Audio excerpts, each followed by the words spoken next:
Welcome to the family, Sabrina. Victoria Harrington smiled as she lifted a thick slice of wedding cake toward me. For one foolish second, I thought she was finally trying. 20 relatives and family friends stood around her immaculate living room, champagne glasses in hand, watching my new mother-in-law offer me what she called the first piece as a Harrington. Then she shoved it straight into my face. Cold frosting filled my nose. Icing smeared across my eyelids and tangled in my hair. Someone gasped. A champagne glass clinked against the floor. And Victoria laughed. "You're just a gold digger who married my son for money." The room went completely silent. I wiped frosting from my eyes and looked at Ethan.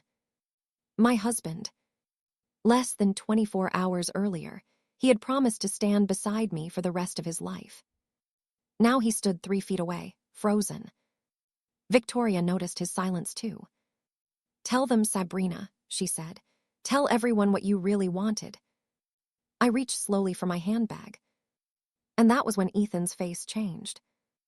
Victoria's home had been decorated for what she described as a small post-wedding family gathering, but nothing about the moment felt welcoming anymore. She set the cake knife down as casually as if she hadn't just humiliated me in front of everyone. "I knew what you were from the beginning," she continued. "A woman like you doesn't accidentally end up marrying into a family like ours." Several people looked away. Victoria had never hidden what she thought of my background. I grew up working class. My father built his career from nothing. I didn't attend the same private schools Ethan had. I didn't arrive at family dinners wearing labels Victoria recognized. To her, that apparently meant I wanted Harrington money. Never mind that I had paid my own bills throughout our relationship. Never mind that I had never asked Ethan or Victoria for a cent. And never mind that I had voluntarily signed a prenup, surrendering any claim to the Harrington family trust. Victoria controlled that trust, and everyone in the room knew what that meant. She had spent years using inheritance as leverage over Ethan. She expected the same threat to work on me. Instead, I calmly wiped the remaining icing from my cheek. Victoria's smile tightened. "Go ahead," she said. "Prove me wrong." My fingers closed around the folded papers inside my handbag. I looked at Ethan first. He had gone pale. His eyes dropped immediately to my hand. That reaction told me everything. I turned back toward Victoria. She still thought she had all the power. But what could I possibly know that had already terrified her son before I had even said a word? The night before our wedding, I had given Ethan one chance to prevent exactly this. We were alone after the rehearsal dinner when I asked, "Why does your mother keep talking about protecting family assets every time I'm in the room?" Ethan loosened his tie and looked away. "She worries about money." "No," I said. "She worries about me getting your money." He finally admitted it. Victoria believed my working-class upbringing meant I must see Ethan as a ticket into the Harrington lifestyle. I stared at him. "I signed the prenup voluntarily." "I know. My attorney actually strengthened it, Ethan. I cannot touch your family trust." He knew that. He also knew I had money of my own, although I had never told Victoria exactly how much. I didn't want my value in that family determined by a bank balance. "So tell her to stop," I said. Ethan hesitated. That hesitation told me how much control Victoria still had. "My mother bylaid me out more than once when I was younger," he said quietly. "Every time I pushed back, she threatened to cut me off. I didn't want a war the night before our wedding, so I made one boundary clear. If she humiliates me publicly again, I will defend myself publicly." Now, standing in Victoria's living room with cake still tangled in my hair, I remembered every word. Ethan stepped closer. "Please," he whispered, "don't tell her here." I stared at him. Not "Are you okay?" Not "Mom, apologize to my wife." He wanted me to protect Victoria from embarrassment after Victoria had deliberately humiliated me. I opened my handbag. "Sabrina," Ethan warned. I pulled out a folded document. Victoria leaned forward, and I saw recognition flicker across her face. At the top was the name of Ethan's architecture company. "What is that?" she demanded. Ethan suddenly reached for the paper. I pulled it out of his reach. Victoria saw Ethan reach for the document, and instead of becoming cautious, she became triumphant. "I knew it." She pointed at the papers in my hand. "What are you doing with documents from my son's company?" A few relatives shifted closer. Ethan lowered his hand, but his face remained pale. I looked at him. "Do you want to tell her, or should I?" He said nothing. Victoria gave a sharp laugh. "Unbelievable. You were investigating Harrington finances before you even married him." "Victoria," Ethan's uncle interrupted, "Sabrina signed a prenup." Victoria barely glanced at him. People sign papers when they're planning something bigger. That was when I stopped giving her opportunities to retreat gracefully. 8 months ago, I said, Ethan's company had a serious cash flow crisis. Victoria frowned.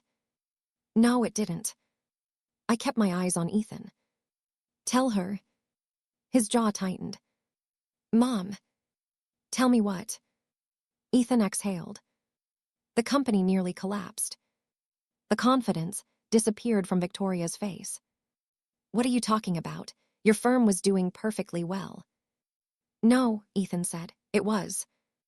For the first time since the cake hit my face, Victoria had no immediate response. I continued. Someone provided the emergency capital that kept the company operating. Her expression changed again. This time she looked almost relieved. Well, obviously the Harrington Trust handled it. Ethan closed his eyes briefly. Victoria straightened her shoulders. That is what family money is for. Harrington money has always saved Harringtons. No, Mom, Ethan said quietly. She turned toward him. I walked to the dining table and unfolded the document beside the untouched champagne glasses. This isn't a trust distribution, I said. Victoria stepped closer. At the top of the first page were the words loan agreement. She scanned downward, first finding Ethan's company listed as the borrower. Then her eyes moved to the lender. Her finger stopped on my name. The room became so quiet, I could hear the hum of the refrigerator from the kitchen. Victoria read the line again. Then she looked at Ethan, back at me, and finally at the agreement. Her voice dropped to a whisper. Why is Sabrina's name on this? Because the money didn't come from you, Mom. Ethan's answer landed harder than anything I could have said. Victoria stared at him. Then where did it come from? Ethan looked at the loan agreement. 8 months ago, we lost 2 major contracts. We were struggling to make payroll. I offered to help you. You offered conditions. Victoria stiffened. Ethan continued. You wanted me to fire my business partner and give you influence over the company. I said no. Her eyes moved slowly toward me. I tapped the agreement. So I provided the financing. Victoria's expression shifted from confusion to suspicion. You loaned him money so you could control him. No. I turned the document toward her and pointed to the repayment schedule. Commercial interest rate, fixed repayment terms, signed before we married. There was nothing hidden about the agreement, except the fact Ethan had never told his mother. And suddenly, other details Victoria had ignored began looking very different. I had paid my share of our wedding expenses. I had never used Ethan's credit cards. The apartment we shared before marriage had been leased in my name. Even our prenup contained protections Victoria had apparently never bothered to understand. You insisted the agreement protect Ethan from me, I said. My attorney insisted it protect my separately owned business interests too. Victoria stared at me. For the first time, she wasn't looking at my dress, my upbringing, or anything else she used to decide where I belonged. She was trying to calculate. Ethan stepped beside me. You were so busy protecting me from Sabrina that you never noticed she was the person helping me become independent of you. Victoria's lips parted. Then came the question she should have asked before accusing me in front of 20 people. What exactly do you own? Before I could answer, Ethan's aunt reached toward the documents on the table. The prenup packet was underneath the loan agreement.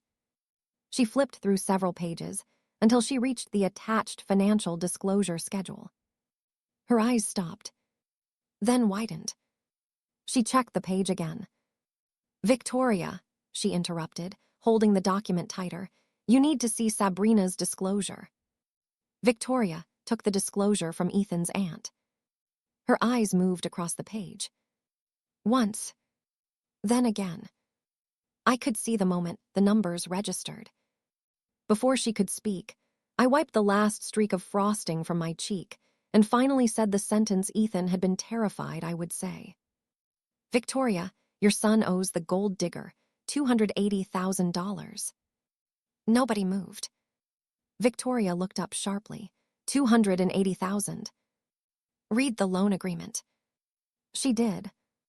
8 months earlier, $280,000 had been transferred from my separate account to Ethan's architecture firm. Ethan had signed the agreement before our marriage. There was a repayment schedule, commercial interest, and documentation for every dollar. This wasn't a wife secretly buying control over her husband. It was a business loan that had kept his company alive. But that wasn't the number making Victoria's face turn white. She looked back at my financial disclosure. Cole Meridian. My company, I said. Victoria shook her head.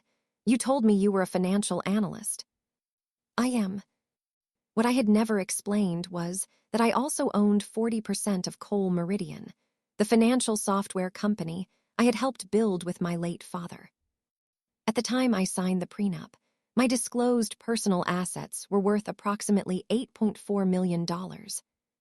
Ethan's independent assets were considerably smaller. I had never hidden that information from my husband or our attorneys. I simply hadn't offered it to Victoria because I refused to audition for her respect with my bank balance. Around us, relatives who had stared at the floor minutes earlier were now staring at her. Victoria looked at the smashed cake, then at my stained dress. I was protecting my son. From what? I asked. A woman who never asked him for $1. She had no answer. Ethan picked up a clean napkin and carefully removed a piece of frosting from my hair. Then he faced his mother. What you did wasn't protection. You humiliated my wife because you decided where she came from told you what she was worth. Victoria's mouth tightened. We're leaving, Ethan said. Her head snapped toward him. If you walk out of this house after speaking to me like that, don't assume your place in the family trust is guaranteed. There it was. The threat that had controlled him for years. Ethan looked at me, then back at her. Then remove me. Victoria went silent. Ethan took my hand. We walked out together. Behind us, chairs moved. Within minutes, several relatives began leaving too. Victoria's welcome celebration ended with half her guests quietly collecting their coats, while the cake she had used to humiliate me sat crushed across the floor. That afternoon changed more than my relationship with Victoria. I stopped trying to earn her approval. Ethan stopped allowing inheritance to determine when he could disagree with his mother. He restructured his company without her money and accelerated the repayments on my loan. Months later, the business was stable again, and every payment continued according to our original agreement. Our marriage survived, but Ethan understood something uncomfortable after that day. Standing silently while someone humiliates your spouse is still a choice. Victoria eventually mailed me a written apology. I accepted it. I did not pretend everything was fixed. Ethan and I agreed that Victoria would not be welcome in our home until she could treat me with basic respect. Contact became limited and civil, and for once, the boundaries weren't hers to set. I also stopped minimizing what I had built just to make other people comfortable. Victoria had assumed money gave her the right to decide who belonged in her family. Instead, Her attempt to expose me exposed the prejudice behind every accusation she had made. She smashed cake into my face because she thought money made her powerful. By the time I walked out of her house, she finally understood that the only thing I had ever wanted from her son was something she couldn't control, his love.